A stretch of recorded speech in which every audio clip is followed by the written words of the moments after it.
नमो हरिहंताण, नमो सिद्धाण, नमो आयर्याणं, नमो उपध्याय, नमो लोये सब्बसा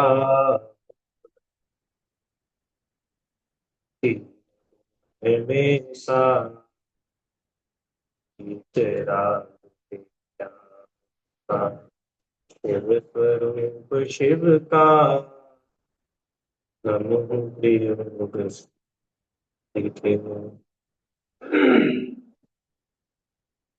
रवियों सब सिद्धे झाड़ोत्तम खवेद दीन संसारे दस दस दो दो यजने दस दो देहण उच्छे नमियो तिरुमर्तिलयं देवं वन्दितातिहुवनिन्द परिपूज्यं वोच्छमनुपेहाओ कविय जनानंद जननियो त्रिभुवन तिलक क्षत इंद्र वंदित देव श्री अरहंत को कर नमन कहूँ अनुप्रेक्षा को सुख कर।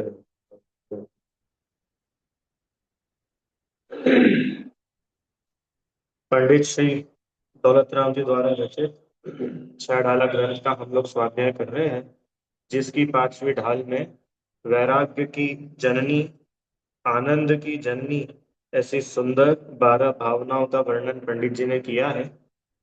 इन 12 भावनाओं का चिंतन हमें क्यों आवश्यक है? इसीलिए आवश्यक है कि यदि हम सुखी होना चाहते हैं तो सुखी होने का एकमात्र उपाय है वस्तु स्वरूप को पहचानना। और वस्तु स्वरूप क्या है? अनित्यता, अशरण, संसार की असारता, एकत्व, अन्यत्व आदि। इन भावनाओं के माध्यम से, इन भावनाओं का बार बार चिंतन, बार बार मनन करने से वस्तु स्वरूप की क्लियरिटी होती है। और वो वस्तु स्वरूप की सच्ची समझ, वो ही हमारे सुख का एकमात्र उपाय है। इसीलिए अगर हम लोग सुखी होना चाहते हैं और अपने दुखों से मुक्त होना चाहते हैं, इसको इसलिए अपन को ये 12 भावनाओं का स्वरूप समझ करके इनका बारंबार चिंतन करना चाहिए। कल हम लोगों ने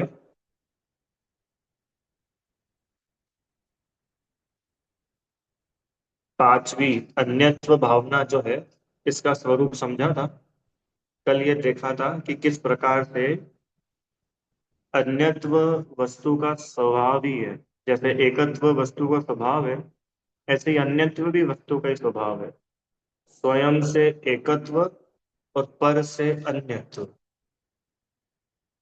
जीव का अपने आप से ही एकत्व है, और अन्य जितने भी द्रव्य है उन सब से जीव का अन्यत्व है। अन्यत्व है माने वो सब अन्य है और जीव अन्य है, सब भिन्न है। साथ में रहने पर भी, साथ में रहते हुए दिखने पर भी वे साथ में हो नहीं जाते, वो एक में एक हो नहीं जाते। ये अन्यत्व भावना है। प्रश्न किया कि भैया जब अलग अलग ही है तो फिर ऐसा क्यों लिखा कि दोनों मिले हुए हैं? लिखा है ना, जैसे पानी और दूध के समान शरीर और आत्मा मिले हुए हैं, पर मिले हुए होने पर भी भिन्न भिन्न है। तो जब भिन्न भिन्न है तो मिले हुए हैं, ऐसा क्यों लिखा? प्रश्न आया समझ में? देखिए, भिन्न भिन्न है, ये तो वस्तु स्वरूप है, ये तो निश्चय है, ये परमार्थ है कि दो द्रव्य वास्तव में अलग अलग ही है, एक नहीं हो जाते, भिन्न ही है। और व्यवहार में दोनों एक साथ दिखते हैं। इसलिए उस व्यवहार की स्थापना करने के लिए बताया कि जैसे दूध और पानी मिले हुए दिखते हैं, शरीर और आत्मा मिले हुए दिखते हैं। तो वो जो शरीर और आत्मा मिले हुए दिखते हैं, ये है क्या? कि ये वो व्यवहार की स्थापना है। वास्तव में ना शरीर आत्मा में मिला, ना आत्मा शरीर से मिला। पर चूंकि मिले हुए दिख रहे हैं ना, तो दिख रहे तो झूठा तो है नहीं, दिख ही रहे सामने हमको। तो जो वो दिख रहा है वो क्या है? कि वो व्यवहार, वो उपचार है। व्यवहार से दोनों मिले हुए कहे जाते हैं, मिले जुले दिखते हैं, पर वस्तुतः स्वभाव को देखेंगे तो एक द्रव्य दूसरे द्रव्य में कभी मिलता ही नहीं। साथ रहने पर भी उनमें अन्यत्व ही रहता है। ठीक है। अब आज अपन लोग थोड़ा सा इसके ऊपर विचार करेंगे कि अन्यत्व कहाँ कहाँ तक संभव है, अन्यत्व की सीमा कहाँ तक है। जैसे आ, यहाँ से पढ़ते हैं तो चलो। ये कुछ, ये 12 भावना जो मैंने आज सुबह आपको ग्रुप पर शेयर की थी, उसी 12 भावना की कुछ पंक्तियां हैं। उसके आधार से अपन ये चर्चा करेंगे तो आपको व्यवस्थित समझ में आए। देखिए सामने दिख रहा है आपको अन्यत्व भाव। इसका पाठ भी करते हैं, और पाठ करने के बाद इसका जो अर्थ है वो अर्थ भी समझते जाएंगे, तो अपने को ये अन्यत्व भावना बिल्कुल व्यवस्थित समझ में आएगी। देखो क्या लिखा। जिस देह में आत्म रहे, वह देह भी जब भिन्न है, तब क्या करे उनकी कथा, जो क्षेत्र से भी अन्य है भिन्न परिजन, भिन्न पुरजन, भिन्न ही धन धाम है भिन्न भगिनी, भिन्न जननी, भिन्न ही प्रियवाम है। देखो क्या क्या बोला पहली लाइन में। जिस देह में आत्म रहे, वह देह भी जब भिन्न है। बताओ जिस शरीर में ये आत्मा रहता है, क्या वो शरीर आत्मा ही है? क्या वो आत्मा शरीर है कि नहीं? शरीर भिन्न है, आत्मा भिन्न है।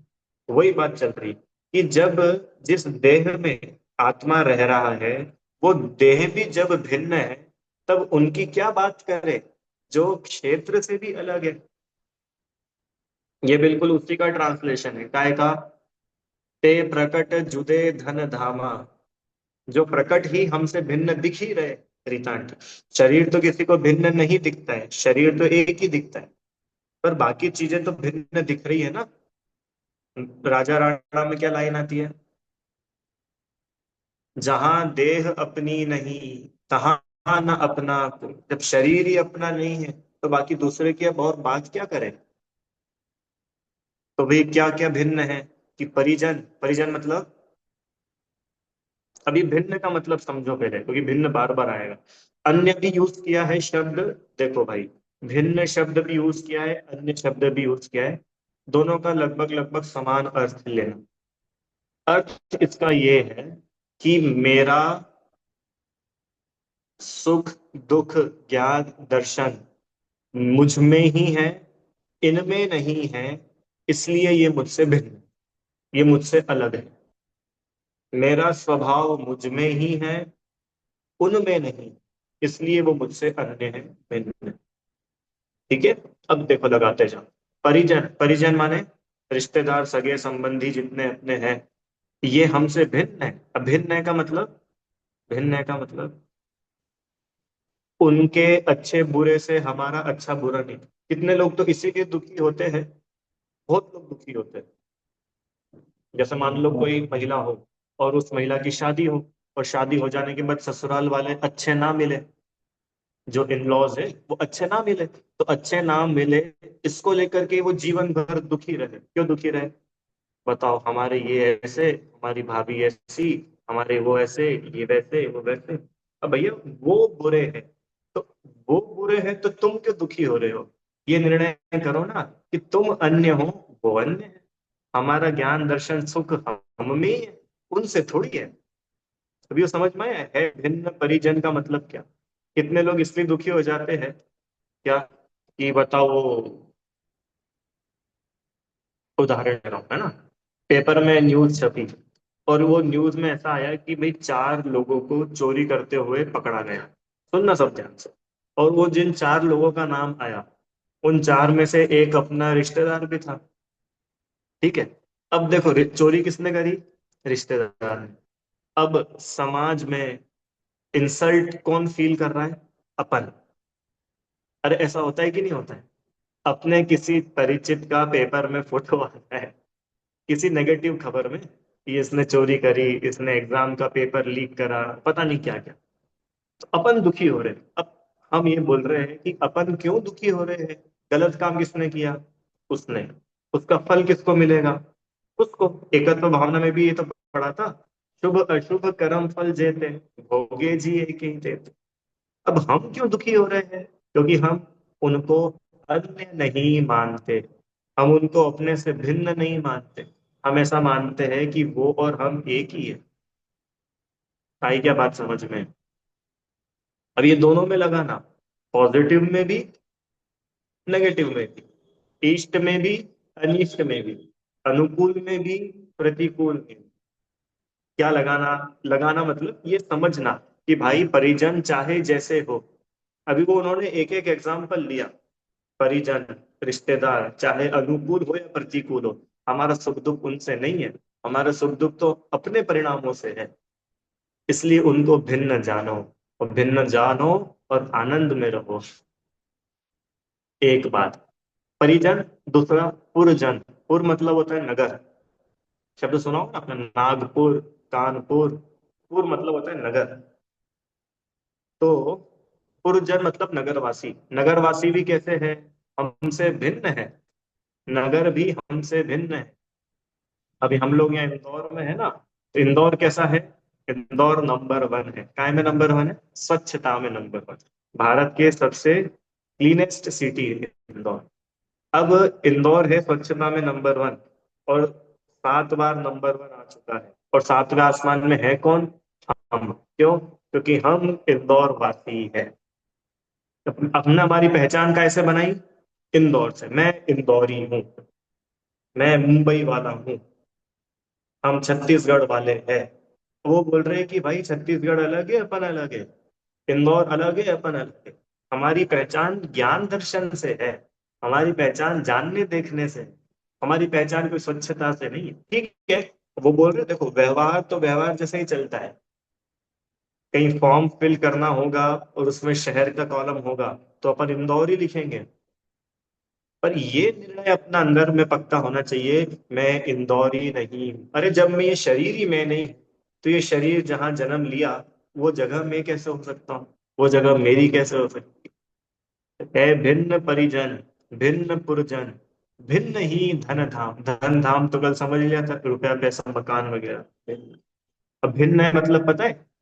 लक्ष्मी बड़ी अधिकार भी, पर बढ़ गया क्या हो। अब वो बैंक बैलेंस अगर बढ़ रहा है ना, अपने को प्रसन्नता नहीं होनी चाहिए। क्यों? क्योंकि वो रुपए बढ़ रहा है। आत्मा के कौन से गुण बढ़ गए? और अगर चोरी हो जाए तो दुखी नहीं होना? क्यों नहीं होना? कि पैसा घट गया। आत्मा का कौन सा गुण घट गया? और वास्तव में तो पैसा भी नहीं घटा।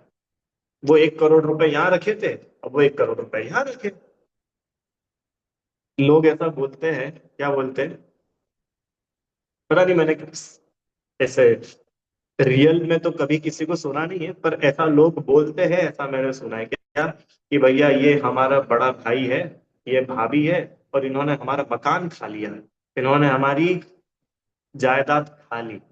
तो लगता है कि कहाँ खा लिया? मकान तो ये था, वहीं का वहीं है, कहाँ खा लिया मकान? अरे तुमने उस मकान को अपना माना था, तो भूल किसकी है? भैया भाभी की कि तुम्हारी? अरे बात आ रही कि नहीं समझ में? ये अन्यत्व भावना का चिंतन अपने को इसी में बार बार अलर्ट कर रहा है। क्या अलर्ट कर रहा है?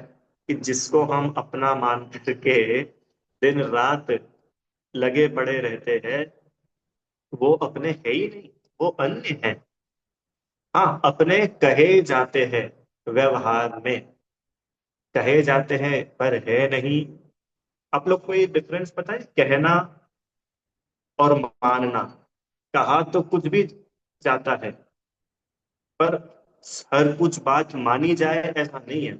उदाहरण देते, वही अपना शिखर जी गए हो आप लोग, ठीक है, तो ट्रेन में गए थे कि हाँ, तो ट्रेन में आपकी सीट थी कि नहीं थी? 330 सीट थी ना? कौन सी थी? कि भैया B3 में 15 नंबर की सीट हमारी थी। ठीक है। अब अपन पहुंच गए पारसनाथ, सामान उतार रहे अपना। तो क्या क्या उतारा? कपड़े का बैग उतार लिया, नाश्ते का बैग उतार लिया, सब उतार लिया। और फिर स्क्रू ड्राइवर निकाला, और फिर सीट भी खोलने लग गए, क्योंकि सीट भी तो अपनी थी ना। अपनी सीट कैसे ट्रेन में छोड़ दे? कि भैया अपनी नहीं थी वो तो, रेलवे आईआरसीटीसी वालों की, रेलवे वालों की है वो। अपना क्या है? अरे अपनी कही जाती है, पर अपनी है नहीं। बात आई समझ में? अपने घर में मेहमान आए, और अपन बोलते हैं ना, अरे अरे आप ही का घर समझो, रिलैक्स रहो, आप तो आपका ही घर समझो।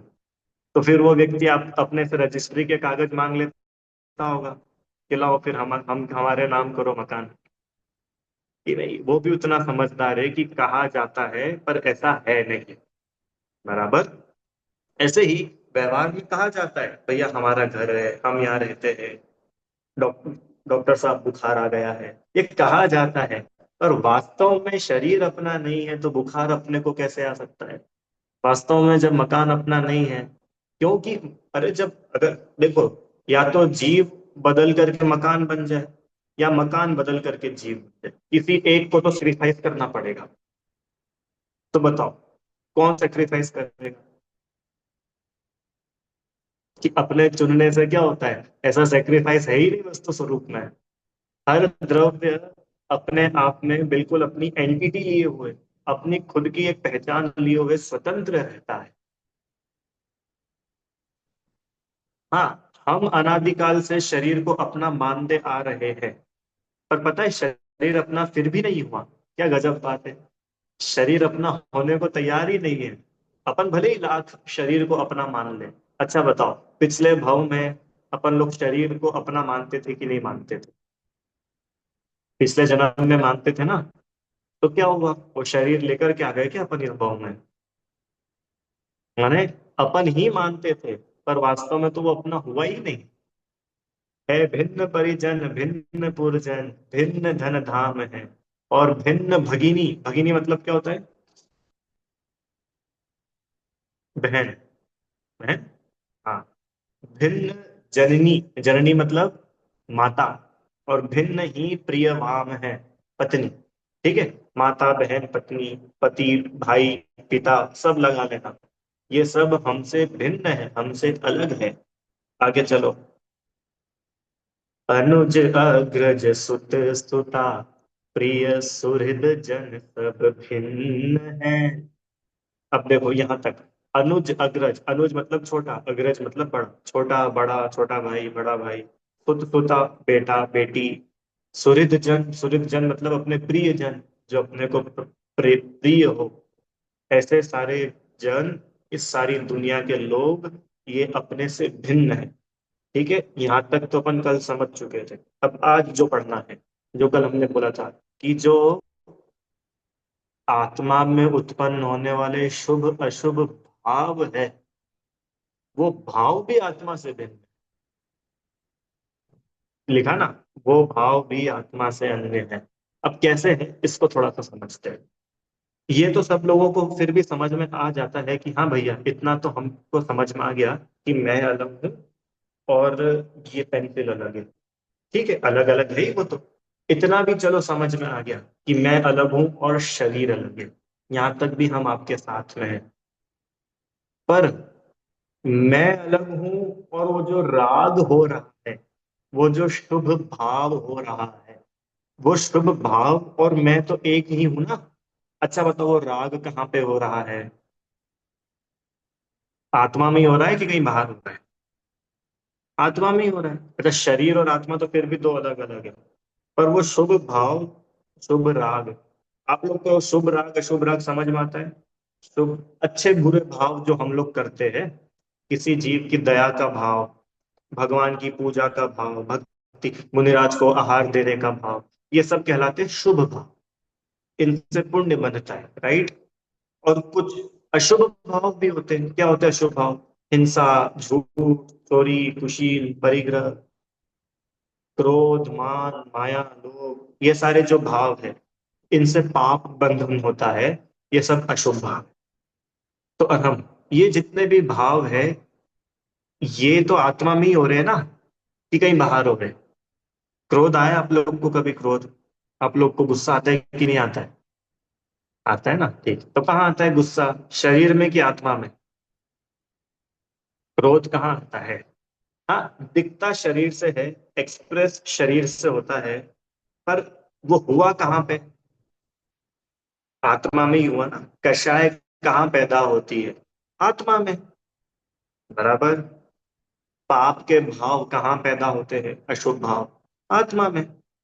शुभ भाव, दया, दान, पूजा, भक्ति, तीर्थ यात्रा, जीव दया, ये सारे जितने शुभ भाव है, ये सारे शुभ भाव कहाँ पैदा होते हैं? कहाँ पैदा होते हैं? सरल सी बात है, आत्मा में। तो आत्मा में सारे भाव पैदा हो रहे हैं, और भैया आप क्या बोल रहे हो कि ये सारे शुभ अशुभ भाव ये भी हमसे अन्य है? ये कैसे अन्य है, ये समझ में नहीं आया। प्रश्न आया कि आपको समझ में? तो आगे चलते हैं। देखो क्या लिखा। शुभ अशुभ संयोग जा चित वृत्तियां भी अन्य है। जो शुभ और अशुभ भाव, देखो नीचे पढ़ो क्या लिखा है। पर लक्ष्य से आत्मा में ही उत्पन्न होने वाले शुभ अशुभ भाव रूप चिद वृत्तियां मतलब आत्मा का ही परिणमन। चित मतलब आत्मा, वृत्ति मतलब पर्याय, परिणमन। आत्मा का ही परिणमन है ना। शुभ भाव अशुभ भाव आत्मा में, तो बोल रहे शुभ अशुभ भाव भी मेरी आत्मा से, मुझसे अन्य है। अब इसमें है थोड़ी मेहनत। मम्मी, मैं अब आज के बाद कभी भी पापा से बात नहीं करूंगा, पापा बहुत बुरे हैं, पापा हमेशा गुस्सा करते रहते हैं। ठीक है। तो मम्मी क्या बोलेगी कि नहीं बेटा, पापा तो बहुत अच्छे हैं, गुस्सा बुरा है। देख, गुस्सा तो आया और चला गया, पर पापा अभी भी है। गुस्सा आया, चला गया। राइट। ऐसा होता है क्या कि गुस्सा आया और रह गया? और आया क्या, गुस्सा ऑलरेडी है ही सही। ऐसा बोलते ना कोई के लोग, भैया देखो है ना, हमसे ज्यादा 3-5 नहीं करना, क्यों? हमारा नेचर है, हमारा नेचर ही ऐसा है क्या? हम बहुत गुस्सा तो हमारी नाक पे बैठा रहता है, क्यों? ये हमारा बड़ा गुस्से वाला नेचर है। तो बोल रहे गुस्सा नेचर नहीं है, जानना देखना नेचर है। पता है स्वभाव किसको बोलते हैं? आराम। स्वभाव किसको बोलते हैं? स्वभाव मतलब जो हमेशा साथ में रहे। पहली बात लिखो, स्वभाव मतलब क्या? पहला पॉइंट, जो हमेशा साथ में रहे, वो स्वभाव। लिखा। अब दूसरा लिखो, जिसके होने में किसी और की अपेक्षा ना हो, वो स्वभाव। जिसके होने में किसी दूसरे की अपेक्षा ना हो, दूसरे की अपेक्षा मतलब समझे कि ये होगा तो होगा, और ये अगर नहीं हुआ तो नहीं होगा। ठीक है। अब बस अब इन 2 पॉइंट से लगा के देखो। शुभ भाव, शुभ भाव मतलब समझ गए आप लोग? राग का परिणाम, दान, दया, पूजा, भक्ति, स्वाध्याय का भाव, तीर्थ यात्रा का भाव, मुनिराज के आहार दान का भाव, सारे जितने शुभ भाव है, पुण्य के परिणाम, क्या ये सब आत्मा का स्वभाव है? बोलो जल्दी। क्या? हाँ, आत्मा में होते हैं, उसकी कोई मना हम नहीं कर रहे, आत्मा में हो रहे, बिल्कुल ठीक बात है। पर क्या ये आत्मा का नेचर है? बताओ। अगर आत्मा का नेचर हो, तो फिर सिद्ध भगवान को भी होना चाहिए, क्योंकि सिद्ध भगवान तो आत्मा की सबसे शुद्ध अवस्था, सबसे प्योर स्टेट, उसका नाम है सिद्ध अवस्था। तो अगर आप ऐसा बोलो क्या कि ये आत्मा का स्वभाव है, तो फिर वो आत्मा के हर अवस्था में होना चाहिए। तभी जैसे मानो, शीतलता पानी का स्वभाव है। राइट। अब आप लोगों ने तपेली, तपेली बोलते हो आप? हाँ, पतीला, तपेली जो भी बोलते हैं, उसको, उसमें पानी भरा, गैस पर रख दिया, और गैस ऑन कर दिया। अब बताओ पानी गर्म हुआ कि नहीं हुआ? हुआ। पानी गर्म हुआ, ये कथन है व्यवहार का, उपचार का। अब देखो रे भाई, अन्यत्र भावना पढ़ रहे ना अपन, पर वास्तव में देखे तो पानी तो शीतल है, वो जो उष्णता है वो अग्नि की है। अगर पानी गर्म हो गया है, इसका मतलब अब वो कभी ठंडा, अब तो वो गर्म हो ही गया ना, तो फिर अब वो कभी ठंडा नहीं होगा। होगा। होगा कि नहीं होगा? होगा ना। इसका मतलब कि वो जो गर्माहट उस पानी में आई है वो पानी का अपना नेचर नहीं है, अग्नि के संयोग से गर्म हुआ है। तो वो गर्माहट पानी की नहीं है, अग्नि की है। राइट। ऐसे ही राग द्वेष का भाव, पुण्य पाप का भाव, शुभ अशुभ भाव, ये आत्मा में हुए। अच्छी बात है। आत्मा रागी द्वेषी हो गया, ठीक है, हो गया। आत्मा पापी हो गया, पुण्य आत्मा हो गया, ठीक है, ओके। पर क्या ये आत्मा का अपना स्वभाव है? नहीं, ये आत्मा का अपना स्वभाव नहीं। ये तो कर्मों की निमित्त से हुए हैं। जैसे पानी अग्नि के निमित्त से गर्म हुआ, ऐसे ही कर्मों के निमित्त से ये भाव होते हैं। आत्मा परमानेंट रागी नहीं हो गया, पानी परमानेंट गर्म नहीं हो गया। अभी वो निमित्त हटेगा ना, तो पानी जैसा था वैसा ही हो जाएगा। गैस से हटा दो। अब बताओ पानी को ठंडा करने के लिए क्या करना है? कि ठंडा करने के लिए कुछ नहीं करना है, वो जो गर्माहट है वो निकल जाएगी। पानी तो ठंडा है ही, उसका तो स्वभाव भी है शीतलता। देखो अपन ने भी दो पॉइंट लिखे थे ना स्वभाव के, तो उसमें सेकंड पॉइंट क्या लिखा था? जिसके होने में किसी दूसरे की अपेक्षा ना हो। देखो, पानी को गर्म होने के लिए तो अग्नि की अपेक्षा चाहिए, पर पानी को ठंडा रहने के लिए किसी की जरूरत है कि नहीं? शीतलता तो उसका स्वभाव। ऐसे ही आत्मा को राग द्वेष करने के लिए, पुण्य पाप करने के लिए, शुभ अशुभ भाव करने के लिए, तो किसी की अपेक्षा चाहिए। आया समझ में? वैसा कर्म का उदय चाहिए, साथ में वैसे संयोग चाहिए, तो आत्मा वैसे शुभ अशुभ भाव कर पाता है। और ये बोल रहे हैं कि भाई वो आत्मा का स्वभाव नहीं है, इसलिए वो शुभ अशुभ जो भाव है, भले ही आत्मा के ही भाव है, आत्मा में ही हुए हैं, फिर भी जीव का स्वभाव नहीं होने की वजह से वो अन्य है।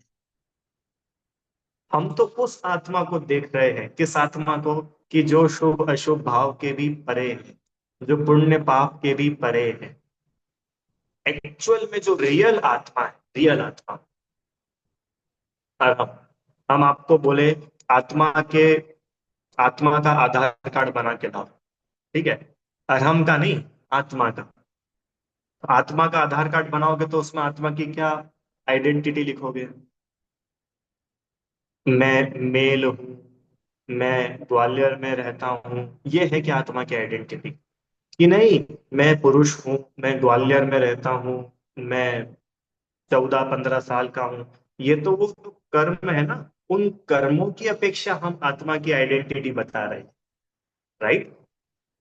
अरे हाँ कि ना? मनुष्य गति नाम कर्म, मनुष्य आयु कर्म। अब वो एक एक कर्म नहीं बताऊंगा, वो सब लगा देना। पर आत्मा की रियल आइडेंटिटी ये नहीं है। आत्मा की रियल आइडेंटिटी पता है क्या है? माई सेल्फ, आत्मा।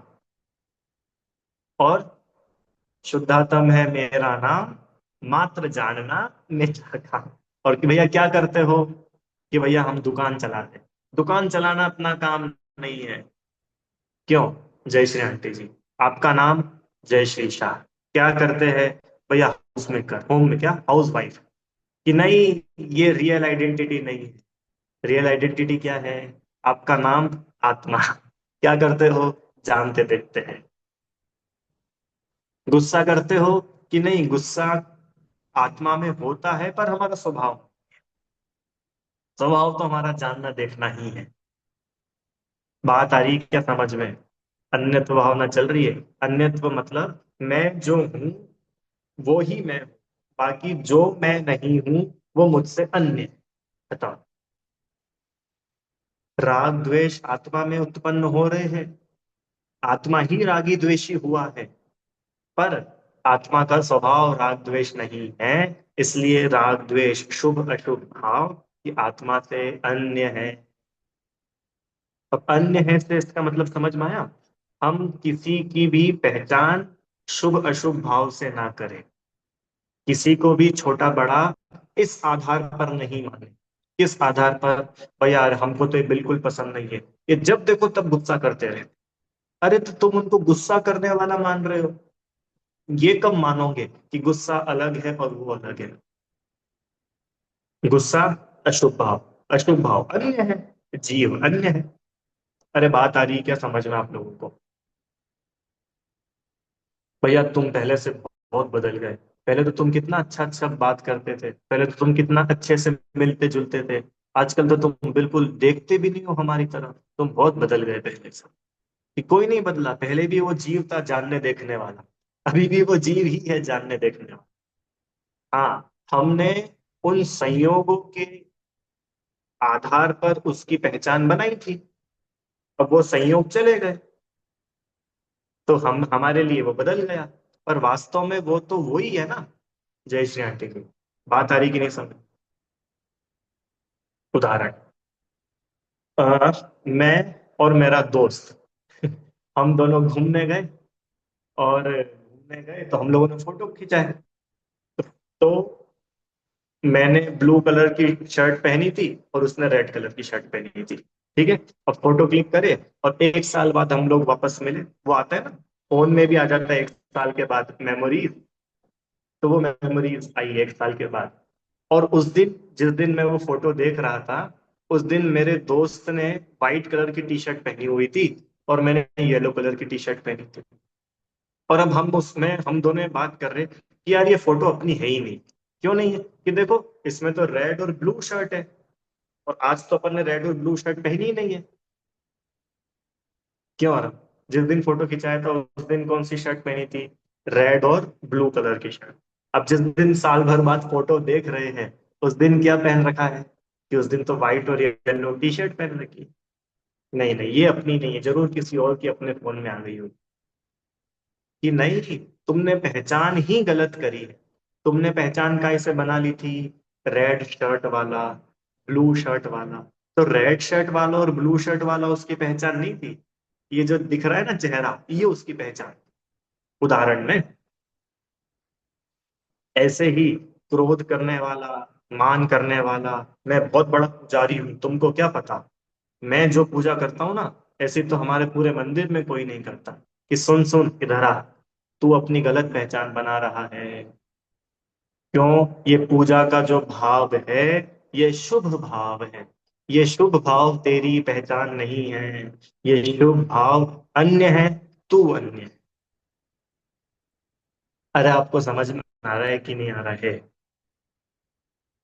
हम्म। मैं बहुत बड़ा दान देने वाला, मैं बहुत बड़ा दानी। I am the current Bhamashah of Jain समाज। तो उसको बोलेंगे सुनो इधर आओ, आप अपनी गलत पहचान बना रहे हो। क्यों गलत पहचान बना रहे हैं भैया? बोलो आप लोग आंसर दो। कि ये जो दान देने का परिणाम है, ये शुभ भाव है।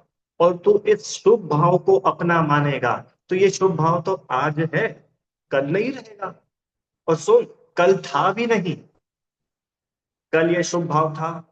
नहीं था। आज कि हाँ आज है, कल रहेगा कि कोई गारंटी नहीं है। पर सुन, तू कल भी था, तू आज भी है, और तू कल भी रहेगा। तो अपनी असली पहचान क्या हुई? अपनी असली पहचान है ओनली जी। शुभ भाव अशुभ भाव, दान पूजा भक्ति, पाप पुण्य, हिंसा झूठ, ये सब हमारी पहचान नहीं है।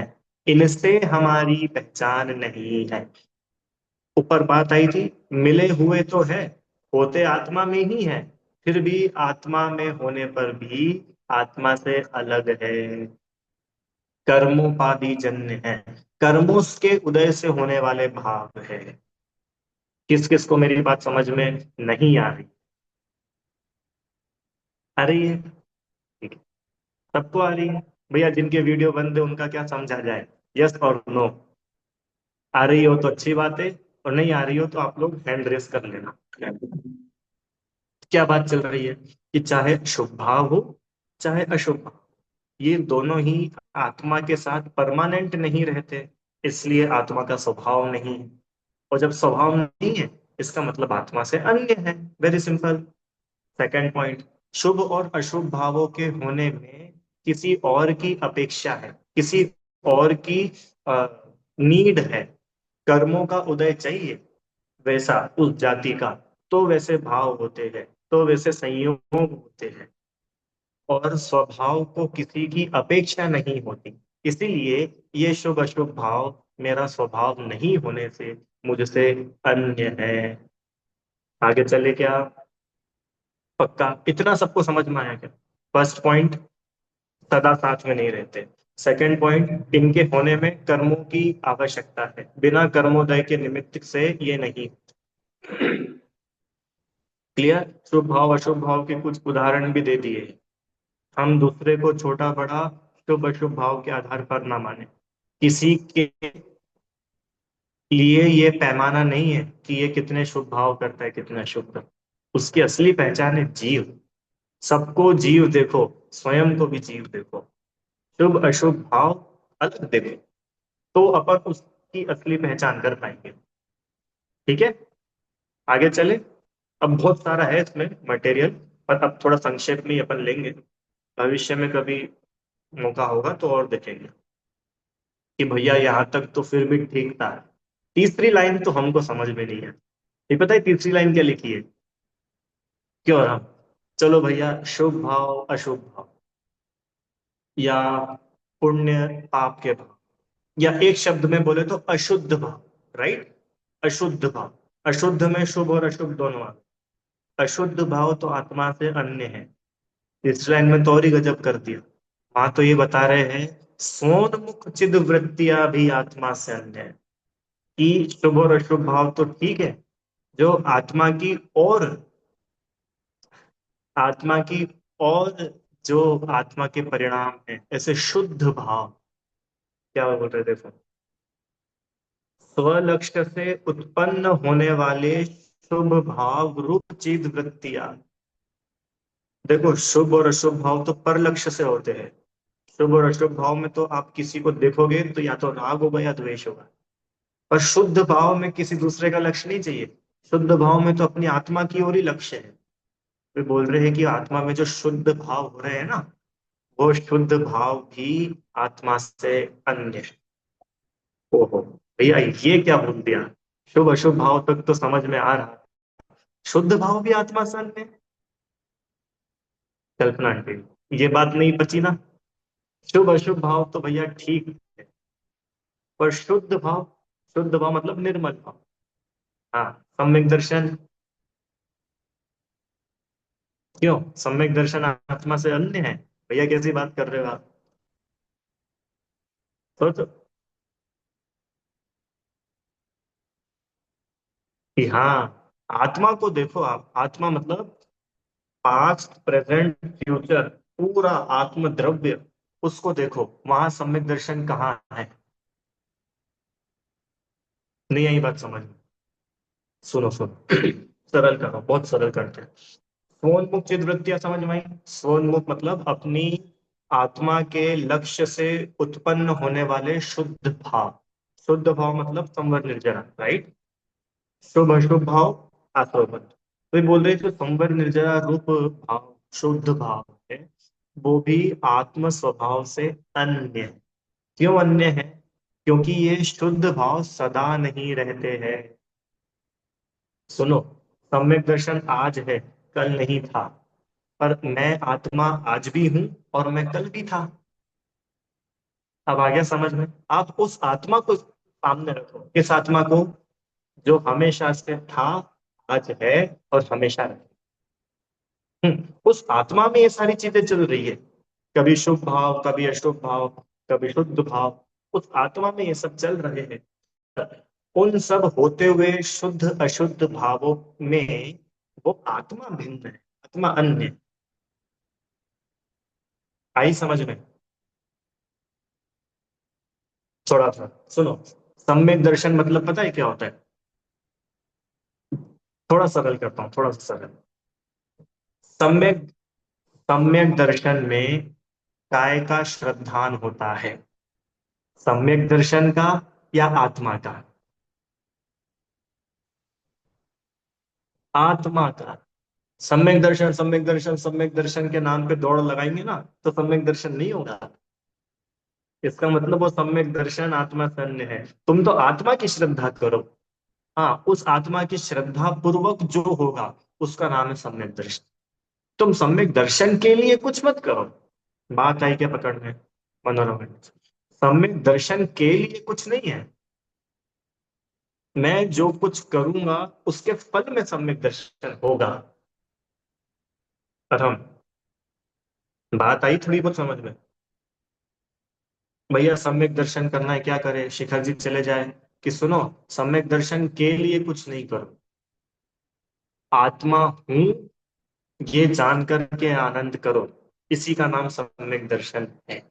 और पता है, अगर सम्यक दर्शन से हमने अपनी पहचान, जैसे अभी अपन काय से अपनी पहचान बना रहे थे, रागी द्वेषी पापी पुण्यात्मा कषाई, और अब अपनी पहचान कैसे बना रहे हैं? सम्यक दृष्टि मिथ्या दृष्टि पे बोल रहे हैं। सम्यक दर्शन शुद्ध भाव, मिथ्यात्व अशुद्ध।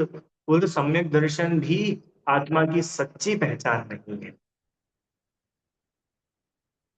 सम्यक दर्शन आत्मा की सच्ची पहचान नहीं है।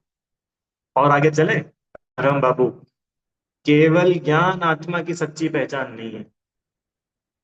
भैया अब केवल ज्ञान तो बहुत ही ज्यादा बड़ी बात हो गई। ये तो भगवान के लेवल तक चले गए अपन कि हाँ, केवल ज्ञान आत्मा की असली पहचान नहीं है। क्यों नहीं है? क्यों नहीं है, कौन बताएगा? बोलो। क्या केवल ज्ञान आत्मा की सच असली पहचान है? बोलो, कौन बताएगा? हाँ,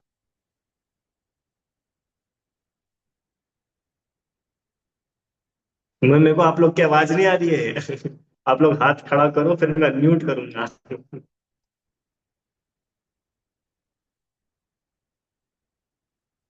किसको बताना है? हाँ बोलिए, एक सेकंड।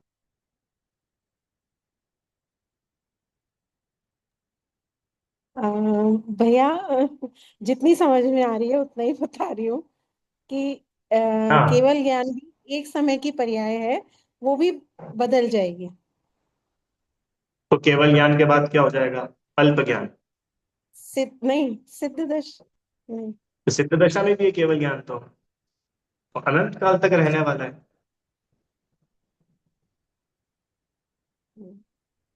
चलो ठीक है, आपने फ्यूचर को लेके बताया। हाँ हम बोलो।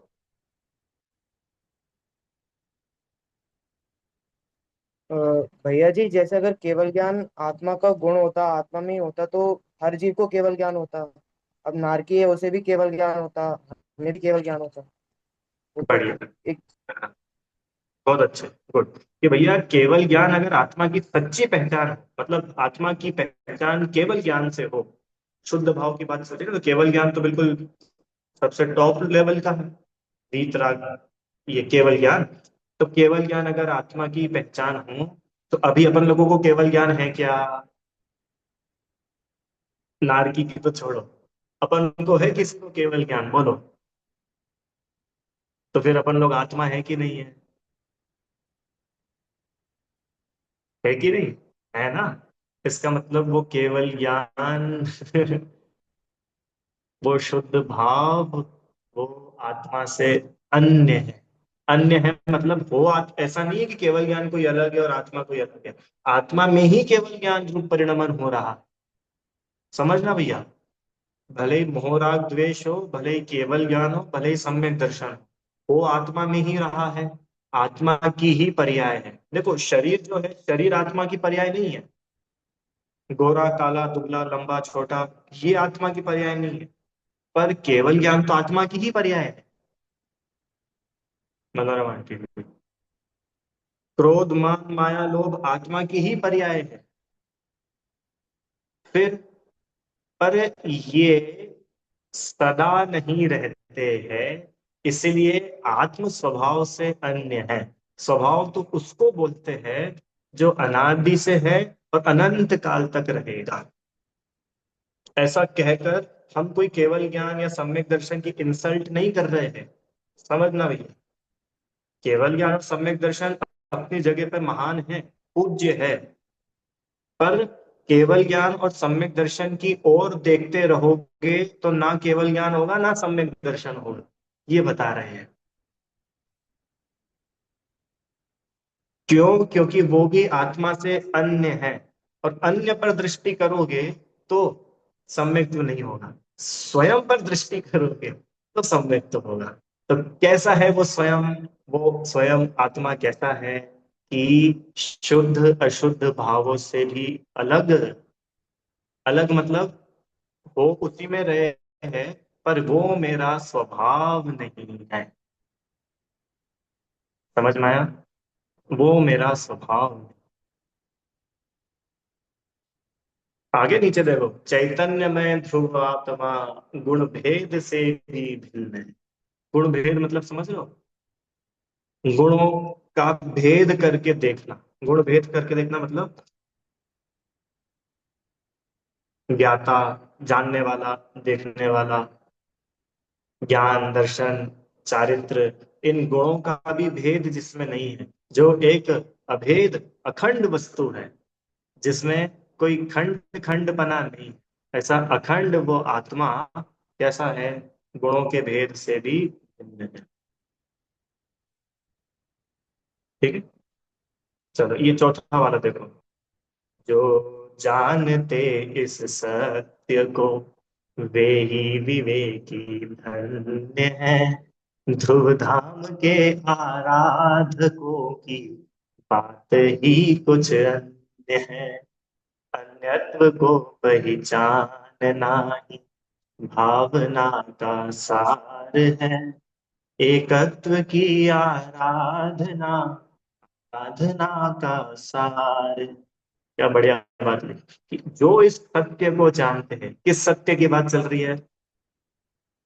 कि बाहर की पूरी दुनिया, जो शुरू में बोल करके आए ना, ये शरीर, शरीर से संबंध रखने वाले सब, और आत्मा में होने वाले कर्म उदय के निमित्त से भाव अथवा शुद्ध भाव, ये सब आत्मा के स्वभाव से अन्य हैं। जो इस परम सत्य को जानते हैं वे विवेकी वास्तव में धन्य है। क्यों? कि बाकी दुनिया इस सत्य को नहीं जानती, इसके लिए दुखी होती है, और जिसको ये सत्य स्वीकृत होता है वो जीव सुखी रहता है। ध्रुव धाम, ध्रुव धाम मतलब, ध्रुव धाम मोक्ष। ध्रुव धाम मतलब क्या? मोक्ष, सिद्धशिला। ध्रुव धाम मतलब आत्मा, आत्मा। ध्रुव धाम के आराधक माने आत्मा की आराधना करने वालों की बात ही कुछ अलग है। अब उनके बारे में क्या कहे? बोलते ना भैया, इनकी तो बात ही निराली है। किनकी बात निराली है? कि जो आत्मा आराधक जीव है, इनकी तो बात ही कुछ अलग। ऐसे अन्यत्व को पहचानना ही इस भावना का सार है। और अन्यत्व को पहचान कर सुनो, अन्यत्व तो था नेगेटिव, कल की थी बात। मैं ये नहीं हूं, मैं ये नहीं हूं, मैं ये नहीं हूं, ये अन्य है, ये भिन्न है, ये भिन्न, ये सब अलग। अन्यत्व को पहचान कर एकत्व की आराधना। बात आ रही क्या समझ में?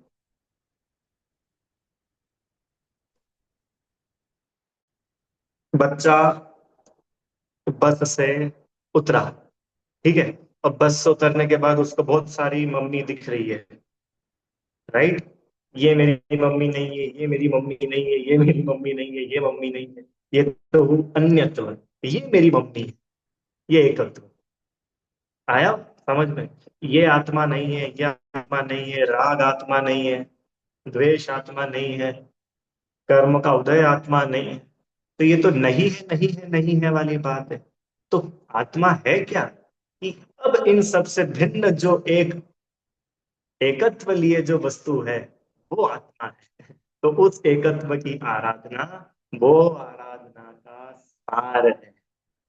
ठीक है, इसको बोलते हैं आराधना। ठीक है भाई, समझ में आया सबको? एकत्व अन्यत्व भावना, वो विवक्षा समझ में आई कि कैसे शुभ अशुभ भाव भी आत्मा से अन्य है, शुद्ध भाव भी आत्मा से अन्य है। क्यों आत्मा से अन्य है? आत्मा में ही उत्पन्न हो रहे हैं, आत्मा की ही पर्याय है, फिर भी आत्मा का स्वभाव नहीं। और क्लियर करो, त्रिकाल आत्मा के साथ नहीं रहते हैं, इसके लिए वे आत्मा से अन्य है। इन सबसे अन्य जो आत्म द्रव्य है, उस आत्म द्रव्य में ही अपनत्व। देखो, सम्यक दर्शन में अपनत्व नहीं, केवल ज्ञान में अपनत्व नहीं, चौथे गुण स्थान में अपनत्व नहीं, लगाते जाना, आत्मा में अपनत्व। जो आत्मा में अपनत्व करता है, उसके चौथा गुण स्थान होता है, उसको सम्यक्त्व होता है। पर जो सम्यक्त्व में अपनत्व करने लग जाए, गुण स्थान को ही अपना मानने लग जाए, नहीं नहीं, गुण स्थान आत्मा का स्वभाव नहीं है।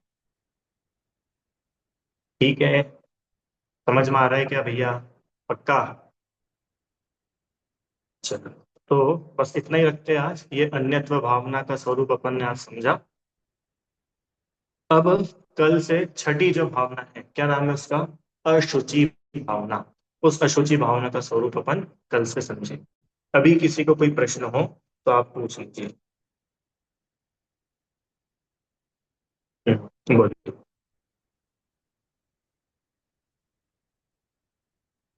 एक जी। सर तो ये मतलब हुआ कि सम्यक दर्शन भी स्वभाव नहीं है, केवल ज्ञान भी स्वभाव नहीं है। स्वभाव देखना और जानना, जीव का स्वभाव तो देखना और जानना, वही तो गुणस्थान की बात अभी की आपने, चौथा गुणस्थान या पांच, कोई भी गुणस्थान में अटक नहीं जाना है। अपना स्वभाव तो देख मतलब देखना और जानना, केवल ज्ञान भी लक्षण नहीं है जीव का। हम्म देखो, केवल ज्ञान लक्षण भी नहीं है और केवल ज्ञान लक्ष्य भी नहीं है। लक्ष्य भी केवल नहीं है, ज्ञान हाँ। हो जाएगा इससे भी नहीं, आत्मा को जानकर आनंद करना। हाँ, अब आत्मा का स्वभाव है ज्ञान का, निर्मल परिणमन ही ऐसा है। कैसा? कि जब वो सारे कर्मों के आवरण हट गए और आत्मा की हम्म, पूर्ण निर्मल अवस्था ऐसी है कि सारे ज्ञेय एक साथ जानने में आ जाते हैं, उसका नाम केवल ज्ञान। तो यूं नहीं बोल रहे कि केवल ज्ञान आत्मा का स्वभाव नहीं है, तो वो स्वभाव ही तो प्रकट हुआ, पर वो सदा काल आत्मा के साथ नहीं है। नहीं, इसलिए पहले नहीं केवल था, अब ज्ञान, हाँ मतलब अभी नहीं, पर्याय में अभी है। वर्तमान में अपन लोग शक्ति अपेक्षा तो है, केवल ज्ञान की हाँ। शक्ति मुझ में, आप में, अपन सब में है, तो शक्ति अपेक्षा है, पर अभी व्यक्त नहीं है ना। अभी बात तो चल रही थी वो पर्याय की, पर्याय हाँ। में व्यक्त नहीं है, हम्म, सदा काल नहीं है, अनादि से नहीं है, इसके लिए वो भी आत्मा से अन्य। ठीक है। यस, समझ। इस पर और थोड़ा सा अपन क्लेरिफिकेशन कल और समझ लेंगे कि किस विवक्षा से उसको आत्मा से अन्य कहा। ठीक है,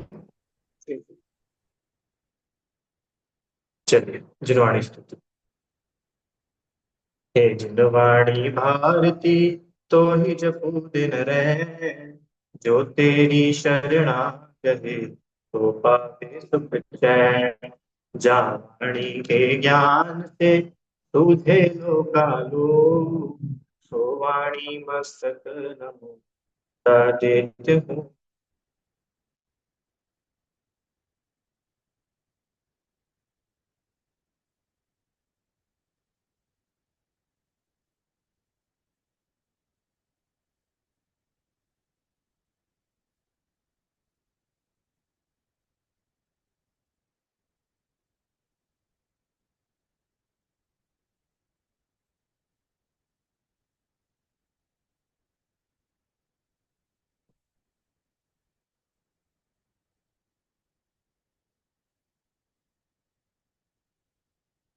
जय बोलिए द्वादशांग में जन्माणी माता की जय।